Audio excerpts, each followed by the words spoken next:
नमस्कार जय जगन्नाथ मु सोनी आपन को स्वागत करछि Soni kitchen and blog channel को। आशा करछि जगन्नाथ कृपारू आपण माने समस्ते भल वीडियो को फास्ट टू लास्ट जाए देखुवे। जदि पसंद आसला गोटे लाइक करेंगे, फ्रेंड सहित शेयर करेंगे, आउ चैनल जदि नुआ अच्छा चैनल गोटे सब्सक्राइब करने।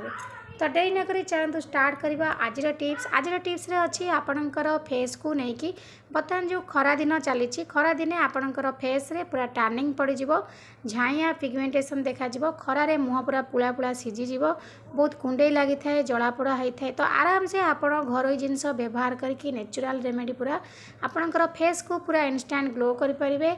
आपण मुँह बिल्कुल सीझिला भाई देखा कला कला देखा टर्निंग पड़ोनी। तो देखो ये मुझे प्रथम जिनसटी हूँ कंचा क्षीर। कंचा क्षीर आपणकर फेस रे पूरा क्लींजर भली काम करिवो, आउ स्किन को पूरा ग्लो करिवो, जमी थिबा मैला को बाहर करिवो। तो देखो ये मुझे कंचा क्षीर, तापर नहीं जाइए अटा। अटा आपणकर स्किन रे जो डेड स्किन को रिमूव करके स्किन को पूरा रिपेयर करिवो, आउ स्किन रे गोटे नुआ चमक आनीदेव यही अटा। तो देखो ये आम अटा नहीं जाइए, तापर नहीं जाइए कंचा क्षीर। कंचा क्षीर आउ अटा को आम भल भाव में मिसई नवा। मुझे नहीं जाइए 2 चामच कि 1.5 चामच कंचा क्षीर, ता सहित नहीं गली अटा। तो अटा आउ कंचा क्षीर को आपण भल भाव में मिसई नियंतु। जदि आपणकर क्षीर सर्ट हो आपण आउ टिके क्षीर पकई नेबे। जिनस मुझे महू। महू रे एंटीबैक्टेरियल प्रॉपर्टी अच्छी जोटा कि आपणकर स्किन को पूरा ग्लो करिवो, स्किन नु डेड स्किन रिमूव करिवो, स्किन पूरा माने जो पुला पुला सीझी जाए आपणकर स्किन रू सीझापी माने रक्षा करिवो।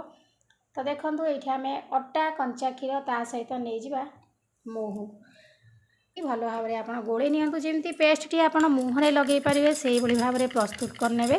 देखो एबे हो जाए कि आउ टिके गोटे बुंदा ड्रप खंड पकेबे, बेसी पकेले पुणी आपणकर पतला हो जमी आप मुहरे लगेले आपण मुहरे रही भाव में प्रस्तुत करूँ। तो देखो ये अटा आउ मुझे महू कंचा क्षीर को भल से मिसई नहीं गली। मिसई सारा पर आपको आम आमर फेस रे लगेबा। जो मुहरे व्रण होगी दाग हो जाए, मुहरे कलापण जो मैला जमी जाए, ता सहित स्किन जाक जो झाइया टर्निंग पड़ जाऊँगी। खरा दिने खरा को जो बाहरला बेले आपणकर मुँह सब टर्निंग पड़ जाव।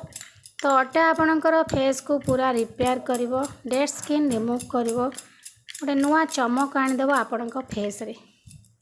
तो देखो ये मुझे भल भाव में मिसई नहीं गली। आप मुहरे लगे मुँह को कंचा क्षीर रे भल से पोछि नियंतु, नाही तो फेस वाश लगे आपण मुँह को भल भाव में धोई नियंतु।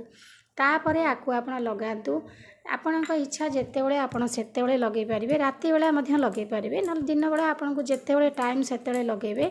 लगे सारा पर टिके हल्का हल्का करके मसाज करने। मसाज कले आपणकर डेड स्किन जाक रिमूव हम, स्किन बढ़िया से अधिक माने ग्लो करिवो यदि मसाज करती। तो देखो ये मुझे लगे हल्का हल्का करके मसाज करनी। आप भाव में मसाज करनी। मसाज करदे आप अध घंटा खंड छाड़ी दिंतु। तापर आपणकर मुँह को भल भाव में नॉर्मल पानी धोई नियंतु।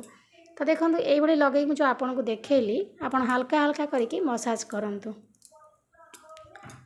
राति बेला लगे आराम से आप शोपारे। तापर सकाळू आपणकर मुँह को धोईदेवे। देखिए आपणकर फेस केते सुंदर भाव में ग्लो करिवो, माने आप निजे न लगेले भी विश्वास करें। तो देखो ये मुझे लगे नेली आराम से आप रोषे घर सब जिनस पाइबे। किसी भी आपको असुविधा हेन जे मार्केट जाई खोजा पड़ो एमती किसी जिनस ना। तो पार्लर जाइए आप जो मेकअप होती पैसा खर्च कर समय देवाक पड़ुछि। आप एमती नेचुरल रेमेडी सब घरे प्रस्तुत जिनस लगातु। आपणकर फेस को पूरा ग्लो करंतु, दाग दूर करंतु, झाइया पिगमेंटेशन को दूर करंतु। तो देखो ये अध घंटा पर आपको धोईकी देखे नेबे।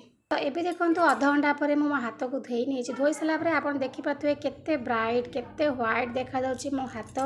माने मु निजे भी विश्वास कर पारनी गोटे थर में एत सुंदर भाव में आप गोरा देखा।